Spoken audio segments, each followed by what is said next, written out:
RPC ಹೌದು, 2 ನರಬಲಿ ಪಡೆದ online earning app. ಮನುಷ್ಯನ ಬುದ್ಧಿವಂತಿಕೆಯೋ ಅಥವಾ ಅತಿ ಬುದ್ಧಿವಂತಿಕೆಯೋ ಗೊತ್ತಿಲ್ಲ, ಆದ್ರೆ ದುಡ್ಡು ಮಾಡಬೇಕು ಅನ್ನುವಂತಹ ಹುಚ್ಚಿನೊಂದಿಗೆ ಜೀವನವನ್ನೇ ಕಳೆದುಕೊಂಡು ಬಿಟ್ಟಿದ್ದು ಮಾತ್ರ ಇಬ್ಬರು ಯುವಕರು. ಜನ ಈ ಸ್ಕ್ಯಾಮ್ಗೆ ಗುರಿಯಾಗಿ ಇದರಿಂದ ಹಣ ಕಳೆದುಕೊಂಡಿದ್ದೀರಲ್ಲವೇ? ಈ ಹಣವನ್ನ ನೀವು ರಿಟರ್ನ್ ಪಡೆಯೋದಿಕ್ಕೂ ಒಂದು ಮಾರ್ಗವಿದೆ. ವಿಡಿಯೋದಲ್ಲಿ ತಿಳಿಸುತ್ತೇನೆ, ಬನ್ನಿ. RPC ಬಗ್ಗೆ ಕೆಲವೊಂದು ಇಂಟ್ರೆಸ್ಟಿಂಗ್ ಹಾಗೂ ವಿಶೇಷವಾದ ಕತೆ ಇದೆ, ಕೇಳಿ. RPC ಅಂದ್ರೆ ರೆಪ್ಯೂಟೆಡ್ ಕಂಪನಿ ಹೆಸರಲ್ಲಿ ನಡೆಯುವಂತಹ ಒಂದು ಸ್ಕ್ಯಾಮ್. ಅಂದ್ರೆ ಇವಾಗ ಕ್ರಾಕ್ಸ್ ಚಪ್ಪಲ್ ಅಂತೆ ಬೇರೆ ಕ್ರಾಕ್ಸ್ ಅಲ್ಲದ ಸೆಕೆಂಡ್ ಕಾಪಿ ಅಂತ ಕರೆಯೋ ಚಪ್ಪಲ್ ಅನ್ನ ಪರ್ಚೇಸ್ ಮಾಡ್ತೀವಿ ನೋಡಿ, ಅದೇ ರೀತಿ ಈ ಸ್ಕ್ಯಾಮ್. Let me explain. ಯಾವುದೇ ಒಂದು ಬ್ರ್ಯಾಂಡ್ ನ ಹೆಸರಲ್ಲಿ ಅಥವಾ ಬ್ರ್ಯಾಂಡ್ ಅನ್ನ ಬದಲಾಯಿಸಿ ಅದೇ ನೇಮ್ ನಲ್ಲಿ ಜನರಿಗೆ ಪಂಗನಾಮವನ್ನ ಹಾಕ್ಬೋದು. ಸೇಮ್ ಟು ಸೇಮ್ ಈ RPCಗೆ ಜನಬಲಿಯಾಗಿದ್ದು ಕೂಡ ಇದೇ ರೀತಿ. ಡೈಲಿ ವಿಡ್ರಾವಲ್ ಫೆಸಿಲಿಟಿ ಇದ್ರೆ ಯಾರು ತಾನೇ ಇಂತಹ ಪ್ಲಾಟ್ಫಾರ್ಮ್ ಅನ್ನ ಯೂಸ್ ಮಾಡ್ಕೊಳ್ಳಲ್ಲ ಹೇಳಿ? 1000ಕ್ಕೆ 3 ದಿನಕ್ಕೆ 3% ಬಡ್ಡಿಯನ್ನ ಯಾವುದೇ ನ್ಯಾಷನಲೈಸ್ಡ್ ಬ್ಯಾಂಕ್ ಕೂಡ ಕೊಡೋದಿಲ್ಲ. ಆದ್ರೆ ಯಾವುದೋ ಗೊತ್ತು ಗುರಿ ಇಲ್ಲದ ಕಂಪನಿ ಮೊಬೈಲ್ ಥ್ರೂ ಕೊಡುತ್ತೆ ಅಂದ್ರೆ ಜನ ಬಿಡ್ತಾರ? ಬಿಡಲ್ಲ ಬಿಡಿ. ಜನ ಅಲ್ಲ, ನಾವುಗಳೇ ಬಿಡಲ್ಲ ಅಂತೆ. ಬಟ್ ಇಲ್ಲೊಂದು ಟ್ವಿಸ್ಟ್ ಇದೆ. ದುಡ್ಡು ಕೊಡ್ತಾರೆ ಸರಿ, ಯಾರು ಮತ್ತು ಯಾಕೆ ಕೊಡ್ತಾರೆ ಅನ್ನೋದು ಸ್ವಲ್ಪ ವಿವೇಚನಾತ್ಮಕವಾಗಿ ಯೋಚನೆ ಮಾಡಿದ್ರೆ ಇಂತಹ ಕ್ರಿಟಿಕಲ್ ಸಿಚುವೇಶನ್ಗೆ ಬರೋದಿಕ್ಕೆ ಸಾಧ್ಯನೇ ಇಲ್ಲ. ಇನ್ನು ಗ್ರಾಮೀಣ ಭಾಗದ ರೈತರಿಂದ ಮಕ್ಕಳವರೆಗೆ ಮೊಬೈಲ್ ಇರೋದ್ರಿಂದ ರೆಫರ್ ಅಂಡ್ ಅರ್ನ್ ಅನ್ನುವಂತಹ ಬೇಸ್ ಮೇಲೆ ಬಹಳಷ್ಟು ಜನ ಇಂತಹ ಸಿಚುವೇಶನ್ಗೆ ಸಿಕ್ಕಾಕಿಕೊಂಡಿದ್ದಾರೆ. ಮುಂದೆ ಇದರ ಹಿಂದಿನ ದಿನಗಳಲ್ಲಿ ಡಿಜಿಟಲ್ ನೆಟ್ವರ್ಕಿಂಗ್ ನಲ್ಲಿ ಸಾಕಷ್ಟು ಜನ ಅಂದ್ರೆ ಕೆಲಸ ಇಲ್ಲದೆ ಇದ್ದ ಯೂತ್ಸ್ ಬಲಿಯಾಗಿದ್ರು. ಆದ್ರೆ ಜನ ಇದನ್ನ ಅರ್ಥ ಮಾಡಿಕೊಂಡು ಇನ್ನೊಂದು ಹಳ್ಳದಲ್ಲಿ ಬೀಳೋದಿಕ್ಕೆ ಅಲ್ಲಿಂದ ಎದ್ದು ಹೊರಟರು ಅಂತಾನೆ ಹೇಳ್ಬೋದು. ಮಂಗಳೂರಿನ ಕಾವೂರು ಭಾಗದಲ್ಲಿ RPC ಅನ್ನುವಂತಹ ಆನ್ಲೈನ್ ಸ್ಕ್ಯಾಮ್ಗೆ 85,000 ದುಡ್ಡನ್ನ ಸಾಲ ಮಾಡಿ ಸುರಿದು ಕೊನೆಗೆ ನದಿಗೆ ಹಾರಿ ಆತ್ಮಹತ್ಯೆ ಮಾಡಿಕೊಂಡ ಯುವಕನ ಯೋಚನೆ ಹೇಗಿತ್ತು ಗೊತ್ತಾ? ಬಹಳಷ್ಟು ಜನ ಈ RPCಯ ಇನ್ಕಮ್ ಬಗ್ಗೆ ಮಾತಾಡ್ತಾ ಇದ್ದಾಗ ತಲೆಯಲ್ಲಿ ಮಾಸ್ಟರ್ ಪ್ಲಾನ್ ಹುಟ್ಕೊಳ್ತು.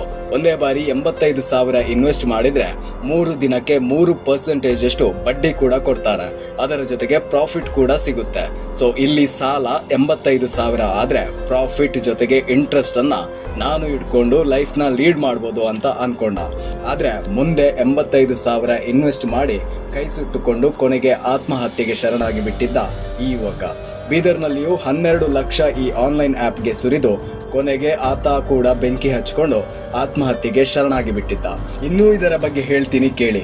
ಆದ್ರೆ ಇದರಲ್ಲಿ ಈ ಮೀಡಿಯೇಟರ್ಗಳು ಇದ್ರಲ್ವಾ, ಸೊ ಅವರೆಲ್ಲರೂ ಕೂಡ ಯೂಸ್ ಮಾಡುತ್ತಿದ್ದಂತಹ ಮೊಬೈಲ್ ನಂಬರ್ಗಳು ಯಾವುದು ಕೂಡ ಇಂಡಿಯನ್ ಬೇಸ್ಡ್ ಅಂದ್ರೆ +91 ನಿಂದ ಶುರು ಆಗ್ತಿರ್ಲಿಲ್ಲ. ಬದಲಾಗಿ ಕೆನಡಾ ಲೊಕೇಶನ್ ತೋರಿಸುತ್ತಿದ್ದಂತಹ ನಂಬರ್ ಆಗಿತ್ತು. ಇದು ನಡೆದಿದ್ದು ಕೆನಡಾದಿಂದ ಎಂದು ನನ್ನ ಹತ್ರ ಕೇಳಿದ್ರೆ 0.1% ಕೂಡ ಹೌದು ಅಂತ ನಾನು ಹೇಳೋದಿಲ್ಲ. ಇಂಟರ್ನೆಟ್ ನಲ್ಲಿ ಫೇಕ್ ನಂಬರ್ಗಳು ಫ್ರೀ ಆಗಿ ಜನಸಾಮಾನ್ಯರಿಗೆ ಸಿಗುತ್ತೆ, ಹಾಗೇನೆ ವೆಬ್ ಕಾಲ್ ಕೂಡ ಸಿಗುತ್ತೆ.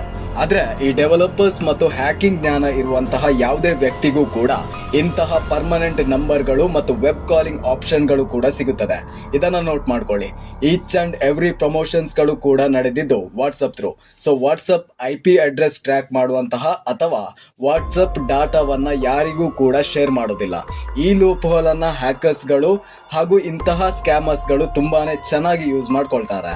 ಇದು ಸಾಮಾನ್ಯರಿಗೂ ಗೊತ್ತಿರಬೇಕಾದ ವಿಚಾರ. ಆದ್ರೆ ವಿಪರ್ಯಾಸ ಏನು ಅಂತ ಕೇಳಿದ್ರೆ ಬಹುತೇಕರಿಗೆ ಈ ವಿಚಾರ ಗೊತ್ತಿಲ್ಲ. ಇನ್ನು ಫ್ಯಾಕ್ಟ್ಗೆ ಬರೋಣ.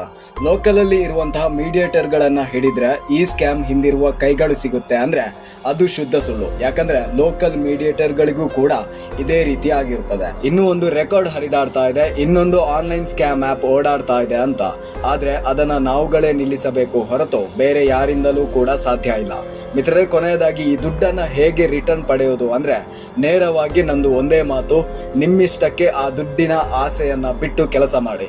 ಇಂತಹ ಸ್ಕ್ಯಾಮ್ಗಳಿಗೆ ಇನ್ವೆಸ್ಟ್ ಮಾಡಿದ ತಪ್ಪಿಗೆ ಇದನ್ನ ನೀವು ಅನುಭವಿಸಲೇಬೇಕು. ಹಾಗೇನೆ ಇನ್ವೆಸ್ಟ್ ಮಾಡಿದಾಗ ಪ್ರಾಫಿಟ್ ತಗೊಳ್ಳುವಂತಹ ಹುಚ್ಚು ಇತ್ತಲ್ವಾ, ಹಾಗೇನೆ ಲಾಸ್ ಅನ್ನ ತಗೊಂಡು ಅದನ್ನ ಪ್ರಾಫಿಟ್ ಆಗಿ ಕನ್ವರ್ಟ್ ಮಾಡುವಂತಹ ಜವಾಬ್ದಾರಿ ನಿಮ್ಮದು ಮಾತ್ರ. ಹಾಗೇನೆ ಸಾಲ ಮಾಡಿಕೊಂಡು ಸಾಯುವ ಯೋಚನೆ ಇದ್ರೆ ದಯವಿಟ್ಟು ಅಂತಹ ಯೋಚನೆ ಮಾಡದೆ 85,000ವನ್ನ 15,000 ಹಾಗೆ ತಿಂಗಳಿಗೆ ದುಡಿದು ಕೂಡ ತೀರಿಸಬಹುದು. ಆದ್ರೆ ನಿಮ್ಮ ತಂದೆ ತಾಯಿಗೆ ಆಗುವಂತಹ ಲಾಸ್ ಅನ್ನ ತೀರಿಸೋದಕ್ಕೆ ಸಾಧ್ಯ ಇಲ್ಲ. ಮುಂದೊಂದು ದಿನ ಆನ್ಲೈನ್ ಅರ್ನಿಂಗ್ ಬಗ್ಗೆ ದಯವಿಟ್ಟು ಯೋಚನೆ ಇರಲಿ ಅನ್ನುವ ಮಾತಿನೊಂದಿಗೆ ಈ ವಿಡಿಯೋವನ್ನ ಎಂಡ್ ಮಾಡ್ತಾ ಇದ್ದೀನಿ. Like, share, comment, subscribe. My I go now?